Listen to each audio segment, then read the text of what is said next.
Ipinakita sa simula ng movie ang isang magandang babae na si Katie, at siya ay nagtatrabaho sa isang coffee shop at pangarap niya ang maging isang model, kaya't sinabi niya ito sa kanyang kaibigan, at sinabi ng kanyang kaibigan na kailangan mong magkaroon ng sarili mong photoshoot. Pagkatapos ay nakita niya ang isang ad ng free photoshoot doon kaya't inilista niya ang number nito. Pagka-uwi ay tinawagan niya ang number ng ads at pinadala niya ito ng kanyang mga picture, kaya't nang magustuhan ang kanyang pinadalang mga picture ay pinapunte na siya ng mga ito sa studio. Kinabukasan ay nagpunta na si Katie doon, isang shoot ang isinasagawa doon at mukhang kakaiba talaga ito. Pagkatapos ay nakilala niya ang tatlong magkakapatid na lalaki sa studio, si Ivan, ang kulot na si Georgie at ang natutulog na si Nikki, at sinabi ni Ivan na magsuot si Katie ng kaakit-akit sa mga dinala niyang damit, at nang isuot na ni Katie ang napili niyang damit ay mukhang hindi pa din nasisiyahan si Ivan, kaya't sinabi niya kay Katie na magsuot ka pa ng mas maigsi pa dyan. Isang disenteng babae si Katie at hindi niya kayang maging malaswa para maging isang model lang, kaya't nang dahil dito ay mas pinili na lang niya ang lumayas doon, at hindi na rin niya ipinagpatuloy ang kanyang pangarap na maging isang model.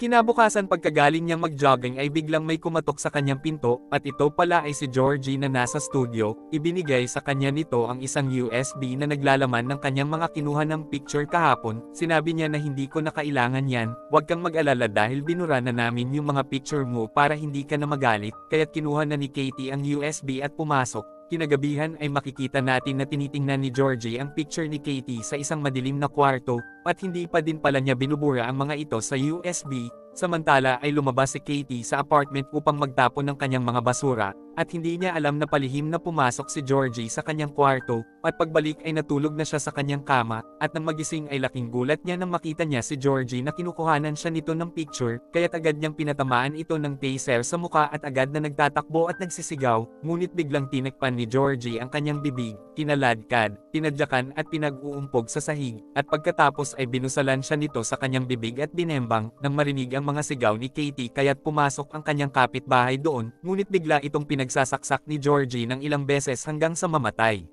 Pagkatapos ay makikitang hindi na alam ni Georgie kung ano na ang kanyang gagawin kay Katie, at hiniwa niya ang mukha nito. Pagkaraan ng ilang sandali ay napagtanto na ni Georgie ang kanyang ginawang pagkakamali, kaya't nagsisigaw siya at agad niyang tinawagan ang kanyang mga kapatid na si Ivan at Nikki, at sa halip na pag-alitan siya ng mga ito ay inalis lang nila Nikki ang mga fingerprint ni Georgie upang mawala ang mga ebidensya. Kinuha nila ang kutsilyo ni Georgie at pinahawakan nila ito kay Katie upang si Katie ang lumabas na pumatay sa kapitbahay niyang lalaki. Pagkatapos ay pinakain nila ng pampahay si Katie at dinala nila ito sa isang lugar, at nang magkamalay si Katie ay nakita niyang binebembang siya ni Nikki, at matapos siyang duraan ay nilayasan na siya ng mga ito. Lumala na ang kalagayan ni Katie at pakiramdam niya ay talagang sirang-sira na siya, at nagkunwari siyang nakatulog at nang bihisan siya ni Georgie ay bigla niyang pinukpok ito sa ulo, at agad siyang nagtatakbo at nagsisigaw sa labas at nakita niya doon ang sheriff at ang detective. Isinama siya ng detective sa opisina at sa kabutihang palad ay isang matinong pulis ito. Samantala ay dumating ang isang babae at sinabi nito na isa din akong babae at nangyari na din sa akin ang ganyan, at ako na ang bahalang kumausap sa kanya para magkaroon siya ng tiwala.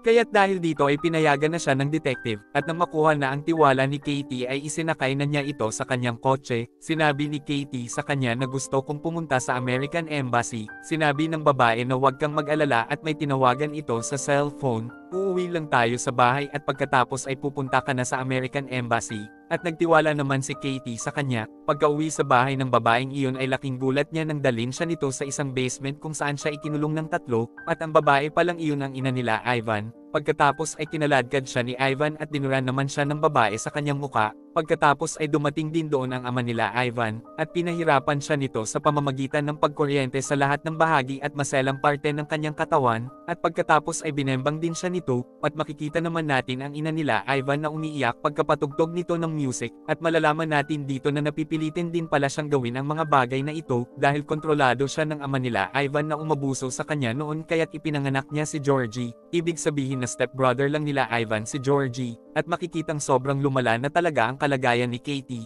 at kahit na ganito na ang kanyang kalagayan ay pinagbubugbog pa din siya ni Ivan.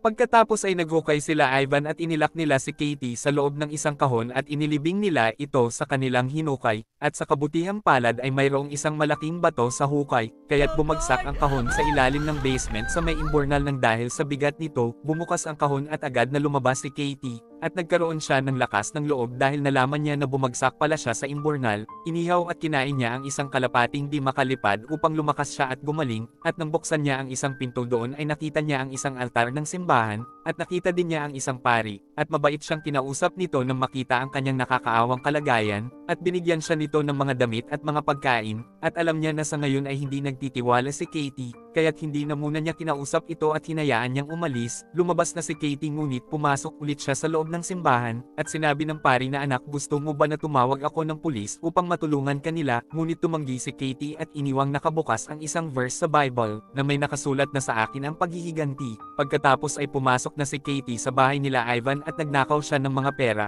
Kinabukasan ay nagpunta siya sa isang coffee shop kung saan ay nagkakape si Georgie.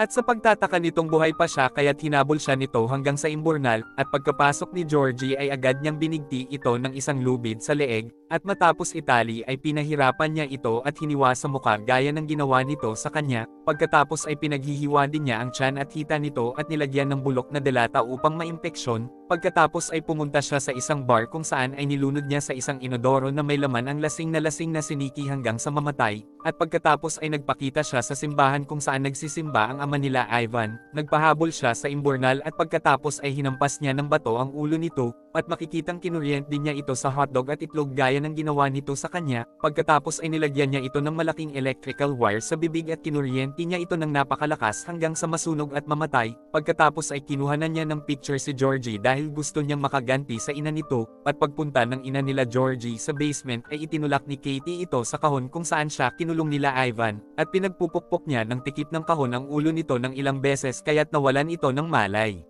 Samantala ay nakarating na din si Ivan sa imburnal, at nakita niya doon na nakataling walang malay si Georgie. Pagkatapos ay sinabi ng detective sa pari na gusto niyang makita at tulungan ang American girl, kaya't itinuro sa kanya ng pari si Katie na nasa ilalim sa imburnal at nakarating na din siya doon. Samantala ay pinatay na ni Katie si Georgie upang mapahirapan niya ang ina nito, at itinali din niya si Ivan, at pagkatapos ay inipit niya ng pressing machine ang itlog nito hanggang sa sumabog at lumabas ang egg yolk, ngunit nagawa pa din siyang masakal ni Ivan, at nang ayaw siyang bitawan ni Ivan ay binaril ng detective si Ivan sa noo. Pagkatapos ay humingi ng sorry ang detective kay Katie, at sinabi nito sa kanya na dapat ay tinulungan na kita nung lumapit ka sa akin, ngunit wala nang kibong umalis si Katie dahil nagawa na niya ang kanyang paghihiganti. At pagkatapos ay lumabas na si Katie ng masaya habang nakatingin papunta sa American Embassy, at sinabi niya doon na nakapatay ako ng mga tao, at hindi siya natatakot na maparusahan at mahuli dahil alam niyang tama ang kanyang ginawang paghihiganti sa mga taong gumawa ng masama sa kanya.